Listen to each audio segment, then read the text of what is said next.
Менделеев көшесінің 10/1 үйінің тұрғындары өздерінің ауласындағы қоқыс жәшігінің өзге жерге ауыстырылғанына наразы. Гараждардың жанында тұрған жәшіктер балалар ауласының қасына келмеуі тиіс дейді олар. В жизни не дадим. Мен түсінбеймін, милары қайда кеткен? Дәл балалар ойын алаңының жанына қоқыс жәшіктерін қоймақ. Біз бұған жол бермейміз. Бұл жерге біз ертең көліктерімізді қойып қоямыз. Сосын көрейік қалай жұмыс жасағандарын. Мусорная площадка. Бізге бұл жерде қоқыс жәшігі қажет емес. Ол жәшіктердің тұратын орны бар. Ол 50 жылдай бойы сол жерде тұрып келеді. Қазірде тұра берсе болады. Тұрғындарға айтпай, мұндай шешімді кімнің қабылдағанын біз білмейміз. Приехала «Газель». Жүк көлігі келген, мамандар жалма-жан жерді белгілеп, контейнерді бекітетін орындарды қазып дайындай бастапты.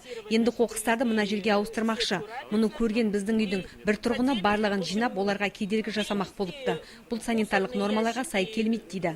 Дұрыс емес. Ал коммуналды мекеме мамандар бұл жұмыстардың барлығы жоспарлы екендігін алға тартады. Былтырдан бастап көркейту бағдарламасына сәйкес аулаларға жаңа контейнерлер орнатылып келеді. Және бұл осы бағдарлама аясында жүргізіліп жатқан шара дейді олар.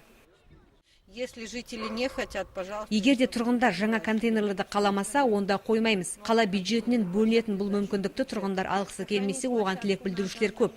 Ал мына бұрынғы орынға контейнерлерді орната алмайтын себебіміз оның ұзындығы 12 метр. Ол кезде гаражға жол болмай қалады. Сондықтан орнын ауыстырғымыз келген.